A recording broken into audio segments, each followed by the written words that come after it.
কিন্তু দুঃখজনকভাবে বলতে হয়, অনেক পরিবারকে দেখা যায় ইফতার সামনে নিয়ে যেখানে আল্লাহর কাছে দোয়া করার কথা, কিন্তু সেখানে দোয়া না করে একে অপরের সাথে ঝগড়া বিবাদে লিপ্ত হয়। আসসালামু আলাইকুম ওরহমতুল্লাহি ওবরাকাতু।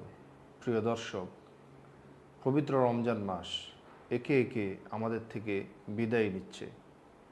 যেমনিভাবে রমজানের অপেক্ষায় ছিলাম আমরা, কিন্তু সে রমজান আমাদের কাছে এসেছে, আবার বিদায়ও নিচ্ছে। আমরা কতটুকু রহমত, বরকত, মাগফিরাত, নাজাত অর্জন করতে পেরেছি, এটা আমি যদি আমাকে প্রশ্ন করি তাহলেই আমার উত্তর বেরিয়ে যাবে। আমি কতটুকু কোরআন তেলাওয়াতের মাধ্যমে আমার রমজানটাকে আমি অতিবাহিত করেছি, আমি কতটুকু তাহাজ্জুদের মাধ্যমে আমি আমার রমজানটাকে কাটাইতে পেরেছি, আমি কতটুকু খতমে কোরআনের মাধ্যমে আমি আমার রমজানকে বিদায় দিতে পেরেছি। রমজানের কিছু মুহূর্ত রয়েছে আল্লাহ সুবহানাহু ওয়া তাআলা বান্দার দোয়াকে কবুল করে থাকেন। তন্মধ্যে দুইটি মুহূর্ত, দুইটি সময় অতীব গুরুত্বপূর্ণ। একটি হচ্ছে ইফতারের সময়, আরেকটি হচ্ছে তাহাজ্জুদের সময়।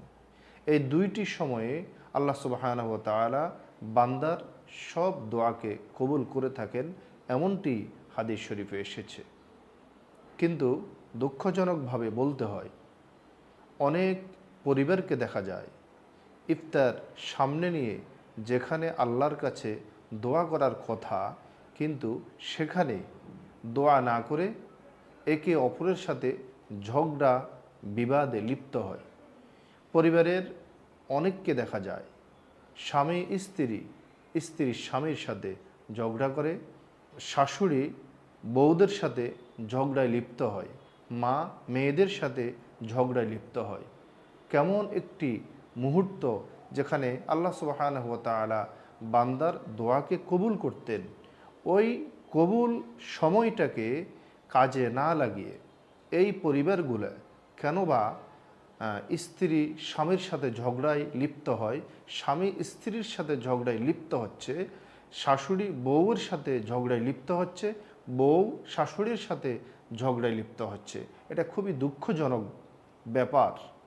এটা একেবারেই উচিত নয়।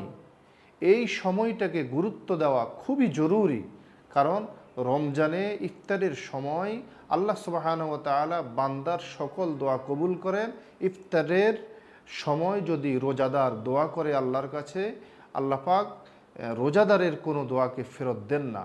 এজন্য আমি প্রত্যেকটা পরিবারের কাছে অনুরোধ করব, এই সময়টাকে আপনারা কাজে লাগান, দোয়া করেন, ঝগড়া বিবাদে লিপ্ত না হয়ে একে অপরের সাথে সুন্দর ভাষা দিয়ে, সুন্দর আচরণ দিয়ে সবাইকে একসাথে নিয়ে আপনারা ইফতার করুন, আল্লাহর কাছে দোয়া করুন।